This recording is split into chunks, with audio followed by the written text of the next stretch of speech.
Empire. Heel back to Hachimura!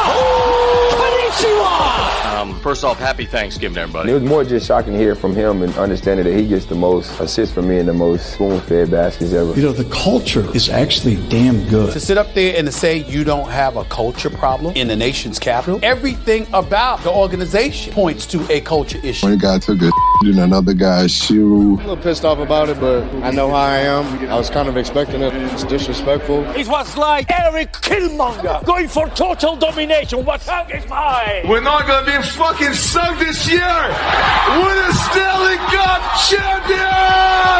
Yeah!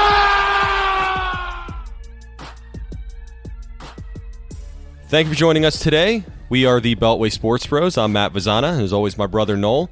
Real quick, we want to thank HecoStix for sponsoring the show. It is spelled HECOSTIX. Go to HecoStix.com to see all the videos and testimonials on the product. When you get there, use our promo code BeltwayBros at checkout to receive 10% off your entire order. Again, that promo code is BeltwayBros.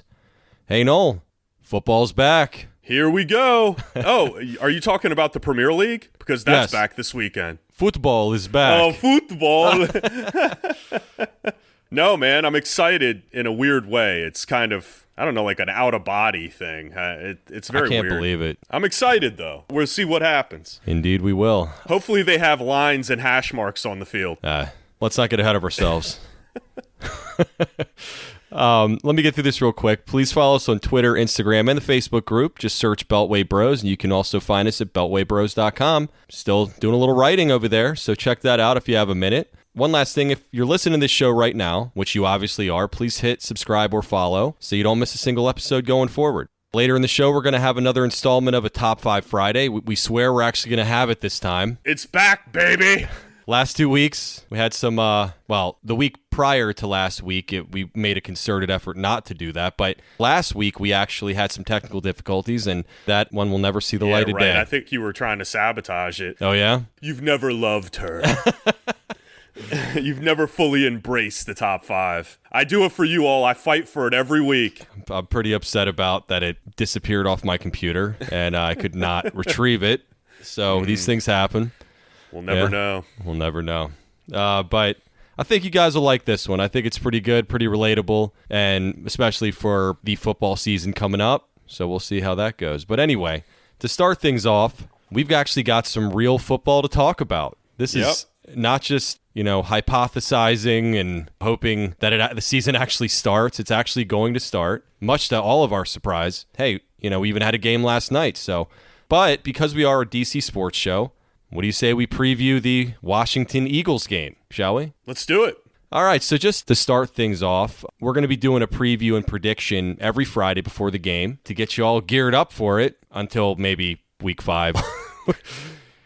We're definitely for sure going through week 5, but after that, we may realize that the team's even worse than we thought. So we may talk about something else. Badminton, I don't know. Curling. We got to keep the ratings up. So who knows? We'll see. Anyway, to set the table, the game will be televised on Fox at 1 p.m. Surprisingly, as all the other games are at 1 p.m. I believe this year, except for the Thanksgiving game. On Sunday at FedEx Field in front of a capacity crowd of 0, which should be interesting. Some injuries to keep an eye on. Washington cornerback Kendall Fuller was limited due to a lingering knee injury, and linebacker Thomas Davis didn't practice on Thursday, so we'll keep our eyes on that. Some good news, defensive lineman Jonathan Allen and wide receiver Antonio Gandy-Golden participated fully and are expected to play this week. For the Eagles, they've gotten a little beat up this offseason, especially on the offensive line with left tackle Andre Dillard to the IR and right guard Brandon Brooks to the PUP. Also, wide receiver Alshon Jeffrey will be out of this game. They kept 7 wide receivers. We kept 5. I guess they're deep. I guess so. At the position. They're so damn good. I mean, we keep a guy with 1 leg, and they keep 7 guys. That's how it works. This is so strange, though. I mean, new offensive and defensive schemes, no preseason.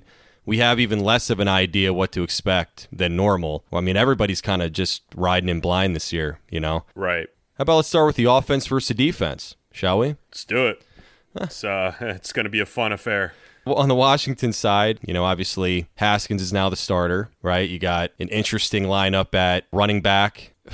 My God. Wide receivers, McLaurin. I mean, McLaurin did pretty damn well last year against the Eagles and against Darius Slay specifically when he played Detroit. So I think at least he may have a pretty good game, but I'm not exactly sure how anybody else. So I can't imagine they're going to be able to run the ball with 4 scat backs on their roster and didn't keep anybody other than Barber. What do you think? Well, I don't think they were going to have a whole lot of success rushing against this line anyway. It's kind of the same as Washington, where you have a stout defensive line. Christian is going to have to hold his own. I mean, he's probably going to be going against the likes of Brandon Graham and guys like that on a down-to-down basis. And if he's getting torn up, it really didn't matter what Haskins does. He's going to be on his ass or on his back, one of the two. And going up the middle, I don't see them running the ball a whole hell of a lot this game. It's going to be Haskins to throw the ball around, and I think it's going to just be a lot of quick throws, get it out, and hopefully he stays clean for part of the game. Yeah, I was thinking about it. I think Christian's going to surprise some people. Oh, my God. No. I mean, I think... You freaking kidding me. You really are trying to get a rise out of me. Right now, I'm in that place right now. I know everybody's surprised. I'm kind of in that flatline area, and I think you're trying to poke at me a little bit. No, I really think that he's not going to get embarrassed out there. I think that they feel comfortable enough. Comfortable enough? They don't have anybody else. What do you mean comfortable enough? He's the smartest kid on the short bus. Yeah, he's going up against a very good defensive line every day in training camp, every day in practice, and I think if they feel comfortable enough for him to start, we might be in good shape. And I think that this game, he's going to hold his own. Watch, guaranteed. I'm telling you right now. You're guaranteed. You're stamping it. I'm stamping it. He's not in blood. He is not going to give up a sack in this game. Yeah, he won't because he'll have 5 holding penalties. No, this is my prediction. 1 holding penalty, no sacks given up. Haskins going to have to get the ball out quicker because somebody's going to rush him quicker than he would like. Oh, but it's not going to come from Christian's side, though. He's got that locked down over there. He's got it locked down. Okay, good. No, the most intriguing things to me on that matchup are going to be the McLaurin-Slay matchup. I think that's going to be fun to watch. And to see how this offensive line holds up if we're talking about the defense versus the offense. Their secondary is decent. Their corners are, besides Slay, are questionable. Mm-hmm. I think Sims could have a hell of a day. I really do. I think that the other receivers could eat it up. And over the middle of the field, you got guys like, hey, if Logan Thomas is the next Tony Gonzalez. yeah, next Kelsey, then he'll be eating it up over the middle. Yeah. So this defense is eerily familiar to what we have, and really, if the offensive line can hold up, then we'll be okay. We'll be competitive in the game, but regardless if the offensive line plays well or not, I do not see us running the ball well. No, and I think that that's the plan. Get the ball out quick. You have running backs, McKissick and Gibson. Going to see a lot of time. I think Bryce Love's going to sit, and then you got Peyton Barber, I guess, for short yard situations. And there's just going to be a lot of dinking and dunking, getting the ball out of Haskins' hand quickly, like he said, and hopefully keep him clean that way and wait for the big play with McLaurin or Sims. Yeah, absolutely. And that's how they're going to have to play it, close to the vest, and hopefully they can get a couple big plays and grind it. That's going to be it. I don't see them really opening up the offense very much. I think they'll have a chance to move the ball at opportunities. The key is they have to help the defense, and we talked about this on the previous show. They cannot consistently flub on 3 and outs. As long as they can show some type of consistency and not just have like that one drive going into the half with 2 minutes left because the Eagles have laid off to a certain extent and now they go into it with some form of hope. They have to show consistency through the half of football and then come into the second half and hopefully they're still competitive in the game. You know what I'd like to see out of this team? Haskins last year looked very comfortable in the hurry up in the 2-minute offense. I'd like to see him do that. Start out the fucking game like that. Surprise the shit out of him.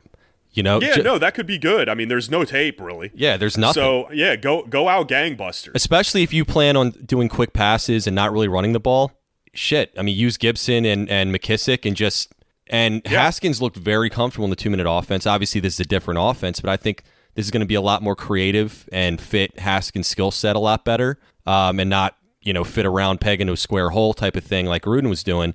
So I'm really excited. And the fact that they've had no preseason games, they've had, like you said, no tape on anything. This could be one of those games that the Eagles are just caught with their pants down. Kind of how RG3 against the Saints that first game. I mean, they didn't show that at all in the preseason. Then all of a sudden they were doing the zone read and all that kind of stuff. They didn't know what the hell hit them. One of the glaring issues that this team always had was adjustments at halftime. Absolutely. That's where the coaching comes in. Yep. So if we see that and we say, okay, we're not running the ball, but we're able to move Gibson outside or we're able to put McKissick in places to be successful, whatever it is, and they can make those adjustments at halftime, that's where it needs to happen. We'll see, and that's something that Gruden could never piece together. No, he was quite possibly the worst at halftime adjustments. It speaks for because he itself. treated his players the same way. You're going to do it this way. We're going to consistently go the route of how the coaching is. If we stay the course, it will succeed. If we stay the course, it will succeed. If you run my offense the way I know it needs to be run, you will be successful. Agree. Instead of evolving during the game and making adjustments during the game or prior to the game. Hopefully that isn't the case here, and we'll see. Yeah. Well, moving on to the Washington defense versus the Eagles offense, this could be a little more fun to watch. Hopefully, like you said, the offense keeps them off the field and they don't get exhausted by the fourth quarter. And I'm pretty confident that that's the plan going in, is just kind of not necessarily scoring a ton of points, just keeping them off as much as you can, maybe getting a field goal here and there. And I think that's going to benefit the defense for sure. You know, the one big thing that everybody's talking about is this defensive line versus their offensive line. Can we exploit a weakness? I don't think we've been able to exploit a weakness in years. Every time that a team would come out, if they were injured or whatever the case, we can exploit this. And in this case, their offensive line is definitely their weakest link. They've had a lot of injuries on there. They're throwing Jason Peters back on the left side because their guys are on IR, or the backup left tackle just plain sucks. I mean, I want to see Chase Young just tear this old asshole a new one.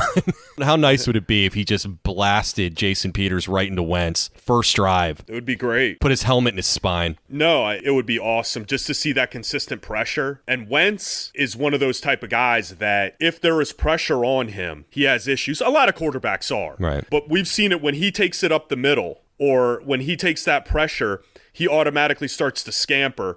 The key is, and Washington against Wentz has, can you bring him down? Right.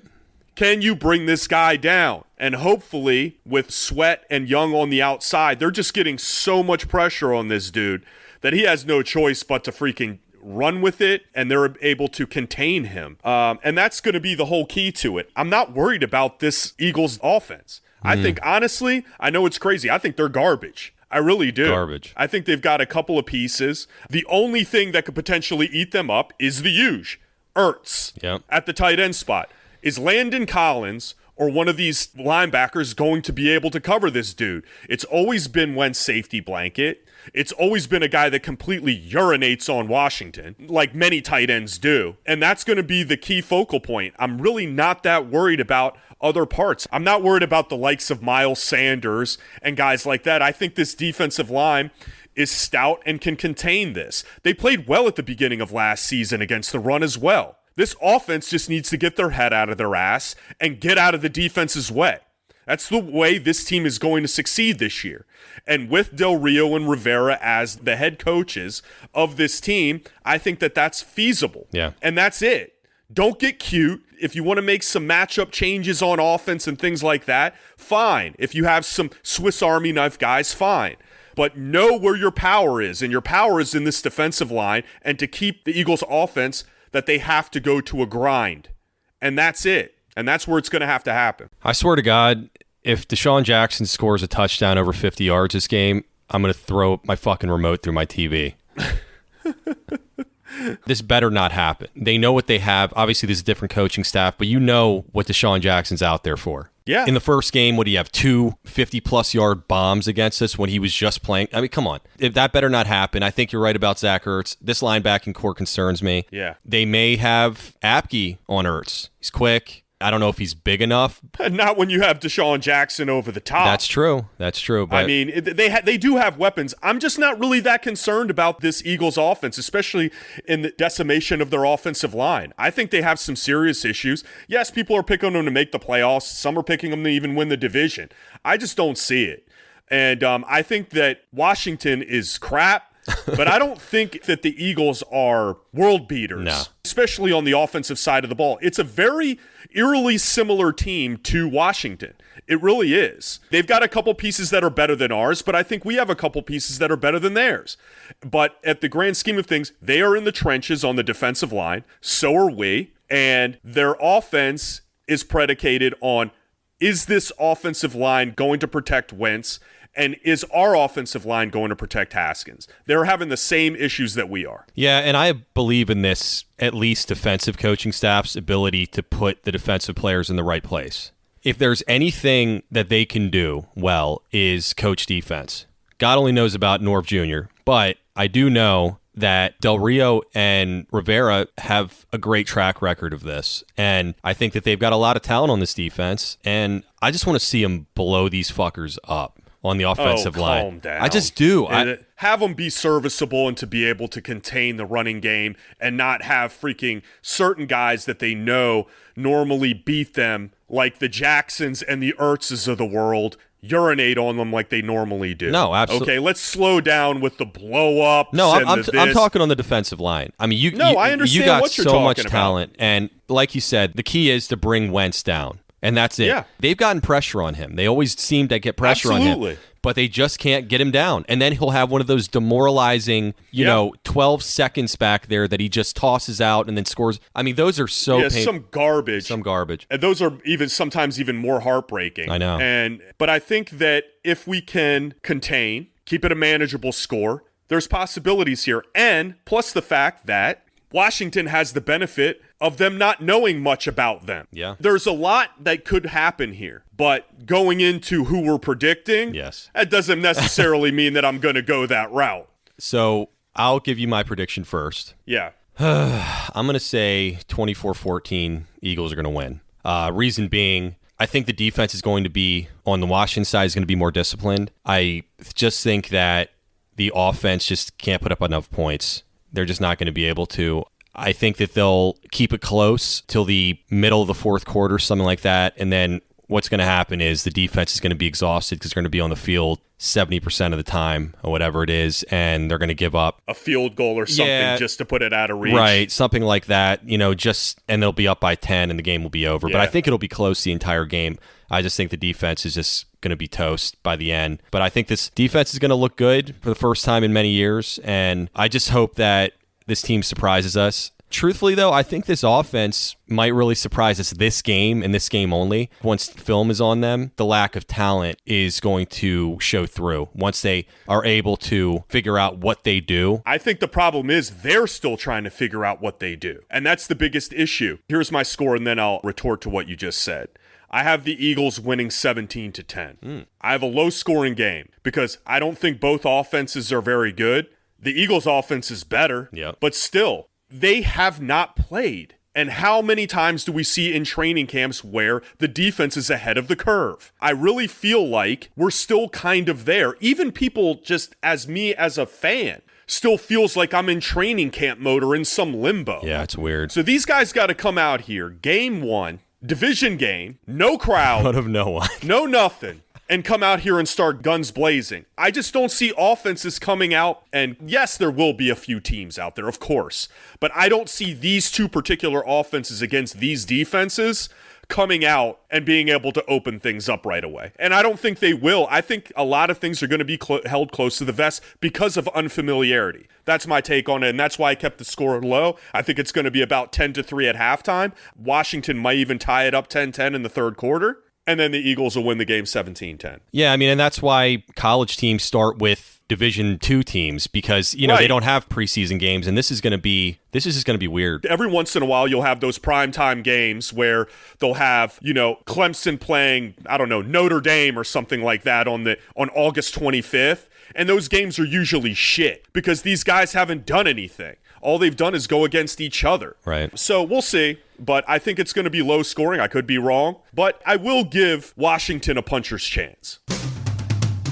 Sad to say, but Noel and I are getting old, and we've been looking for ways to sharpen our hand-eye coordination and reaction speed, but I also like to throw something around outside with our kids once in a while. Then we found this product, Hiko Sticks. Hiko Sticks has 3 prongs, 3 colors, throw it, call the color, and catch the color. Simple, right?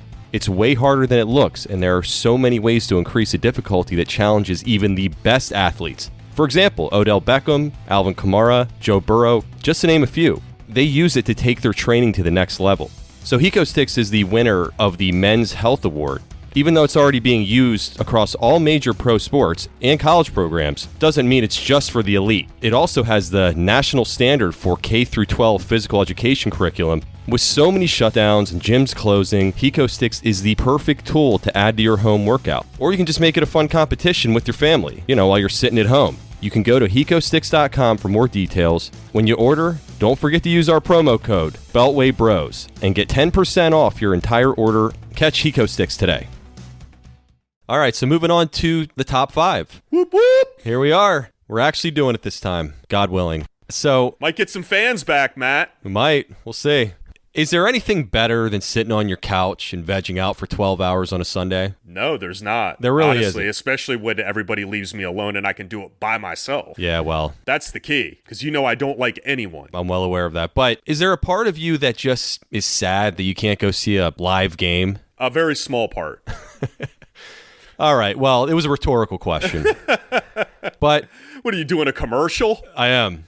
But we're here to remind you that it's not all it's cracked up to be. So on this installment, we're going to be talking about top 5 reasons to hate going to a live sporting event. Yeah, I think there are plenty of them. Everybody's, we can't go. And I think everybody forgets about when they get there. One of the things that goes through their mind is, what the fuck am I doing here? Well, what am I doing here? I would think pretty much everybody has that thought. Has that moment, especially when their team's getting their ass kicked. You're looking around at these fools around you. You're crammed into this shitty seat that's like a Flintstones chair.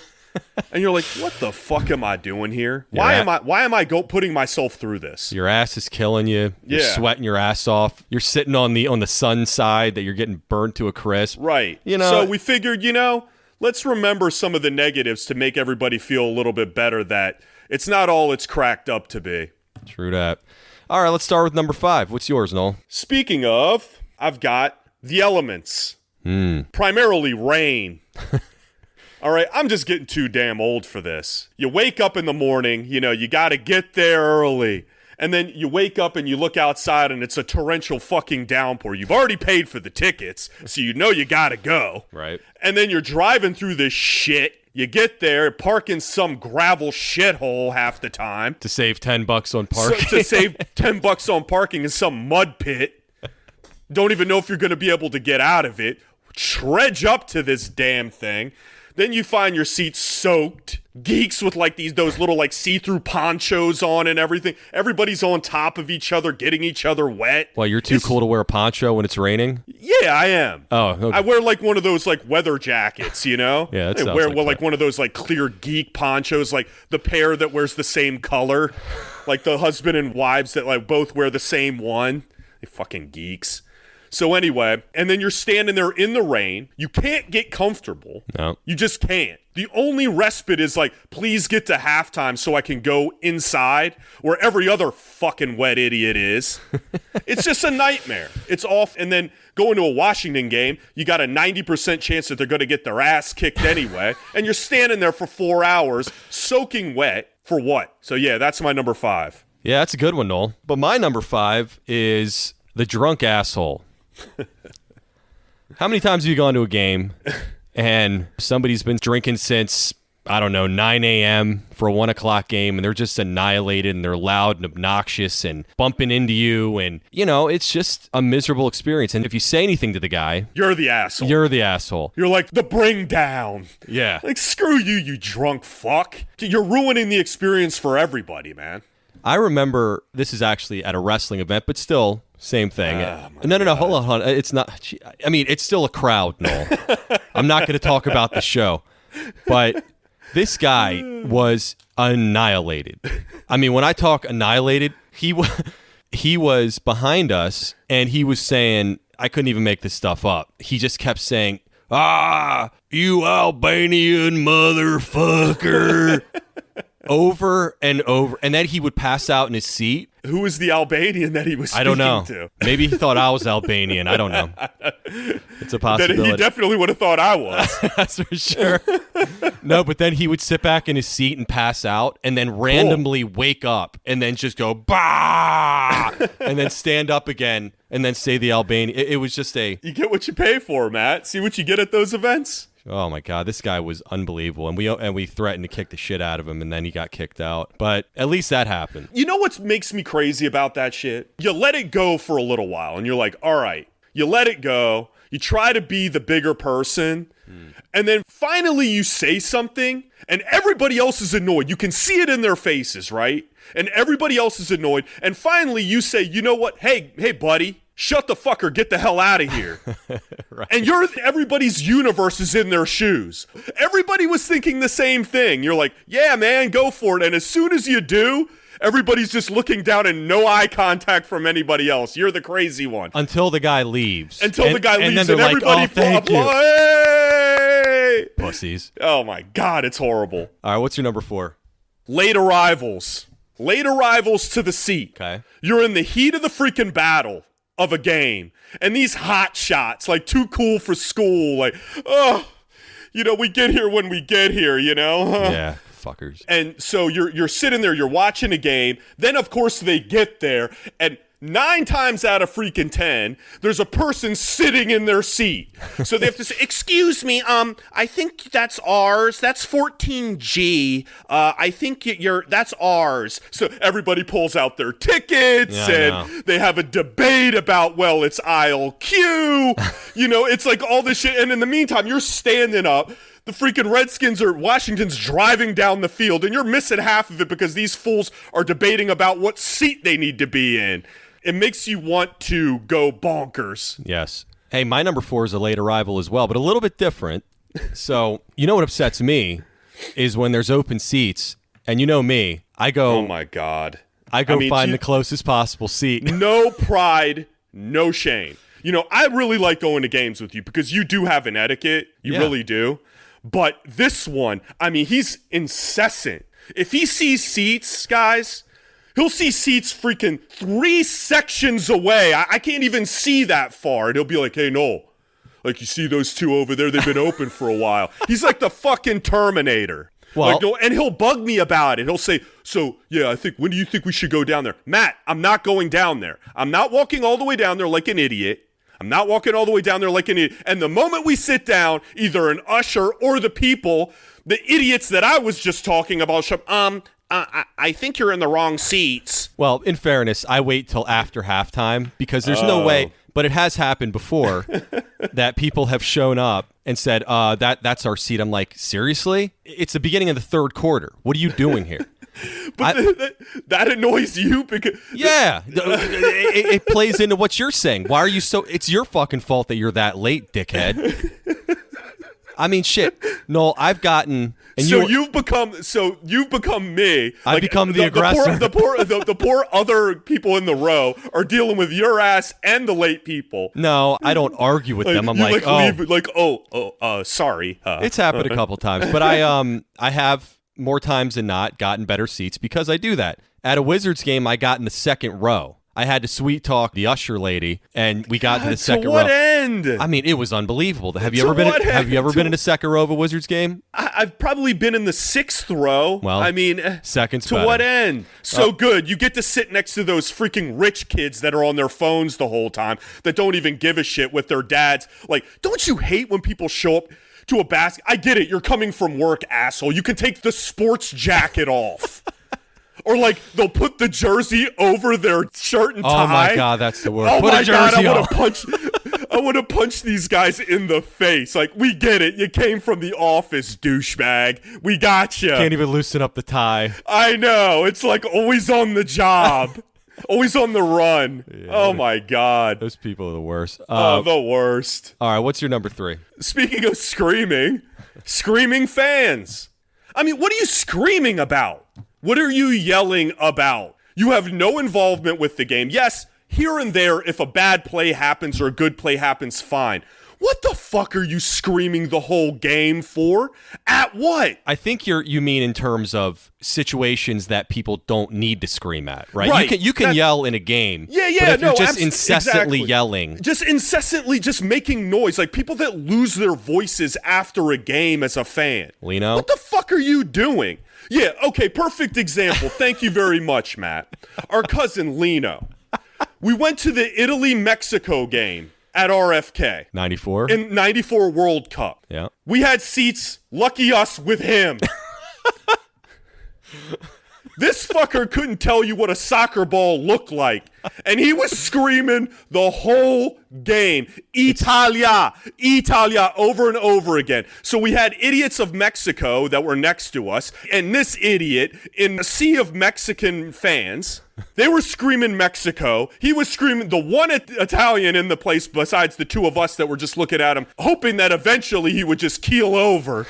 He almost did. He almost fucking did. Face beat red, screaming his ass off, Italia the whole game. I don't even think he saw a play of the game. I don't even remember anything about that game other than that. It's a perfect example of why you don't fucking scream it in the entire game. I was at a World Cup game. One at a time every 4 years. Probably would never see another game on U.S. soil again, potentially. And the only thing I remember about that fucking game is this idiot yelling Italia the whole time.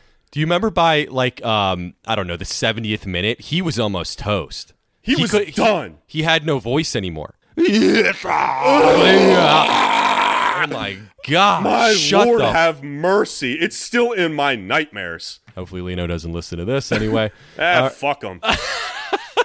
He stole my World Cup experience. He can go fuck himself. And you're leaving that in, too. You better not fucking edit this shit out. This has been a long time coming. He needs to hear this. Yeah, he does. Buffoon. All right. So, all right. All right, so my number 3 is people that go to the games just don't give a shit. Kind of feeding off of what you've said. I'm sorry. Go. You know, why?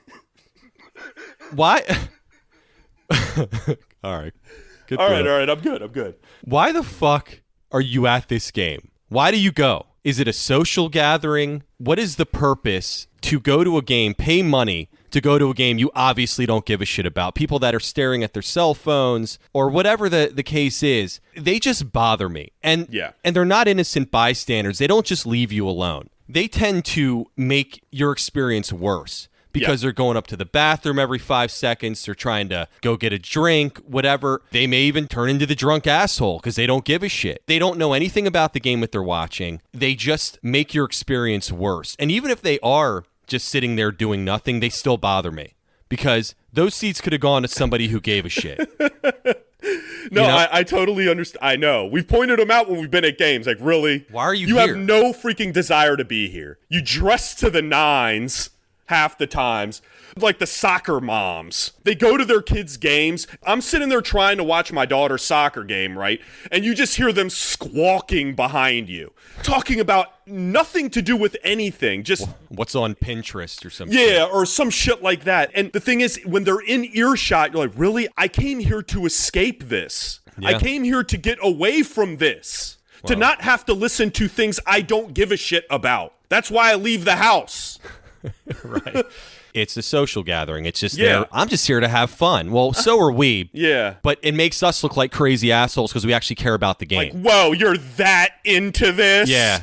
Like, oh, calm down. It's just football. Yeah. Like, well, you don't need to be here. Yeah. Go sit at the tailgate and play beer pong and freaking do whatever the hell it is you're doing out in the parking lot the whole time. That's the only reason why you came. Yeah. They all love the tailgating part. They hate the game part. Yeah. Because they don't understand it. And who cares? Who cares? This isn't real life. Like you. Yeah. Fucking.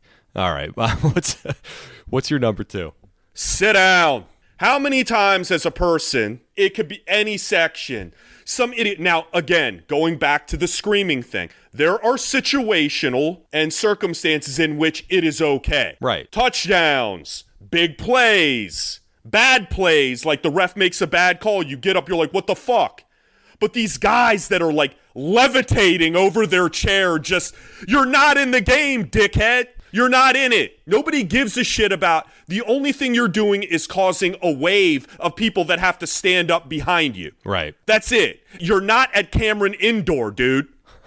You're at a freaking professional football game where half the people there are rich and just want to sit on their asses. It can be one of the two things. They're either taking the game extremely seriously or they don't give a shit. Yeah. And they're completely clueless what proper etiquette is. Yeah, like the wife that stands up, the crazed fan husband. So she just stands up with him just to be supportive.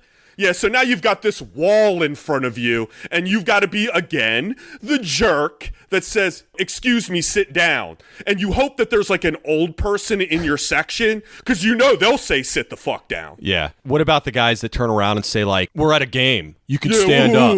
You know, like, why are you sitting down? Yeah, you know, like, flip you're it not on a you. real fan. Right. Like, shut up. God, shut up. These are the type of things, people, that we do encounter. Not all at once, but you do. Oh, yeah.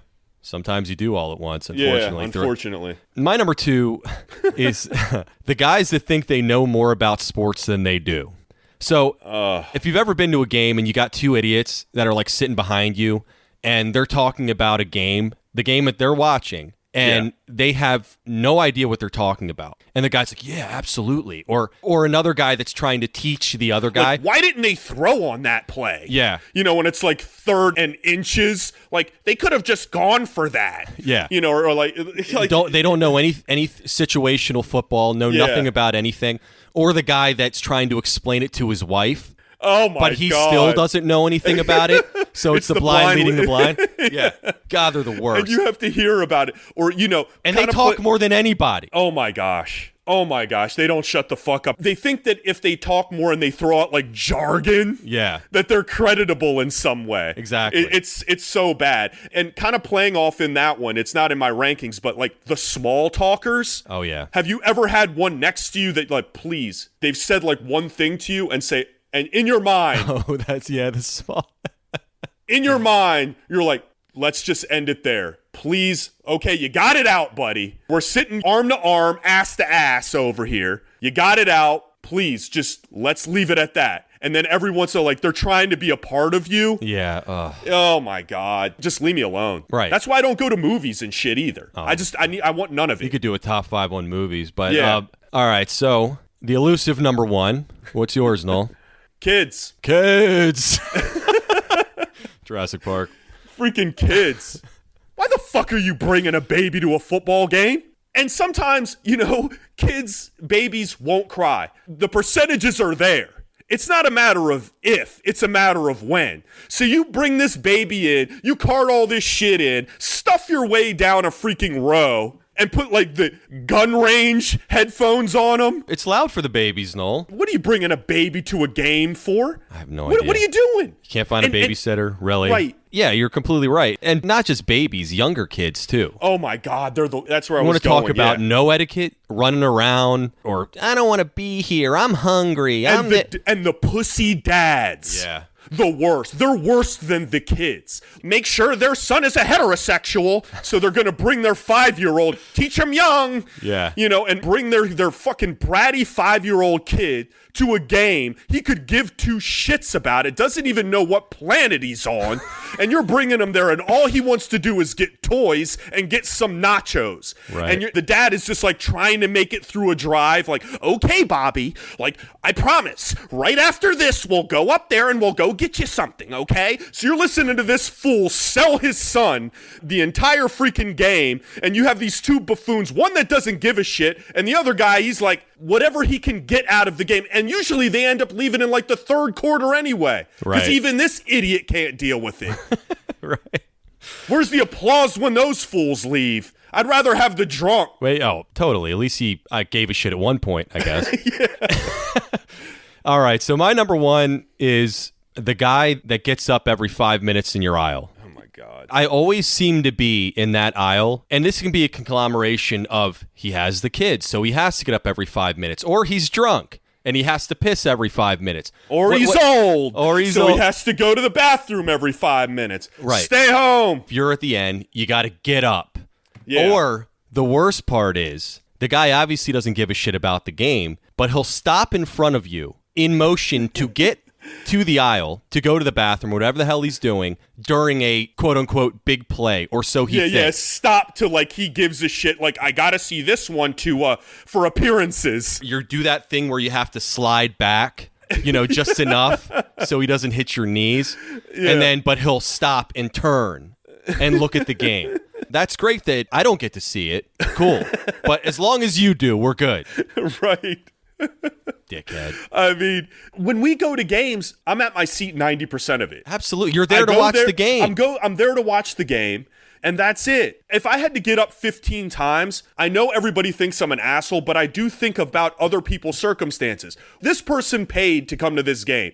Do they just want to stare at my ass going through an aisle 90% of it because I have to be going back and forth? Did I need that second cotton candy that badly? You did. That I needed to get up and make 13 people in a row move for me. The narcissism of these assholes. Stay home. And that's why, as I get older, I can completely understand why Pop, as I've gotten older, said, I'm not getting involved in that shit. And he used to take us to games all the time. I know. And as he got older, they became less and less. And I don't blame him one damn bit. And that was well before Sunday Ticket, that's for sure. Well, at just getting to the game, traffic, it's an entire day affair. It's a whole thing, and just dealing with idiots. And you hope that it's a good experience. Like, yes, there are good times that we've had at games when, like, holy cow, we've left that was an awesome experience, but not that many. But this is just a good reminder of you ain't missing much. No, so don't feel bad. It's okay. Yeah. Enjoy your 4K TV.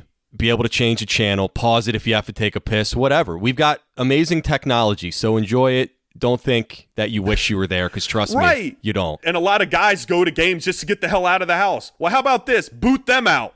Yeah. And you watch the games. There you go. Seal yourself in a room and don't come out until nighttime, until after the kids have gone to bed. There you go. You know what I've done? Basically, I don't allow my wife to know anything about football, so she's not interested in it. I mean, this is 100% true. Yeah. She sucked my soul dry through my eyeballs. The last thing that I can have is football, so she has no interest in it, and which is great for me because she doesn't have to infiltrate that one last piece of enjoyable experience that I have. Well, we've even talked about, what if Washington, in some parallel universe, goes to the Super Bowl? Ugh. Well, the first thing these people are going to do that don't give two shits about anything. Well, are you going to have a party and this and that? You know what I'm going to be doing if Washington goes to a Super Bowl? I'm probably going to dig up an old Watchman somewhere and go into a hole somewhere. That's what I'm going to end up doing. Yeah. And nobody's going to even know where the hell I am. You think I'm going to have this party time with hors d'oeuvres and shit? You got to be out your damn mind. Absolutely. So not. The people that want to do that, you don't want to watch a game with them anyway. Well, that's going to do it for this episode. As always, we're on all major podcast platforms. Please rate, review, and subscribe. If you like this show, please share it on social media. Again, please follow us on Instagram, Twitter, and the Facebook group. Oh, also the website, beltwaysportsbros.com. I hope you guys have a great weekend. Enjoy football, and we will see you Friday. Hail. Hail schmail.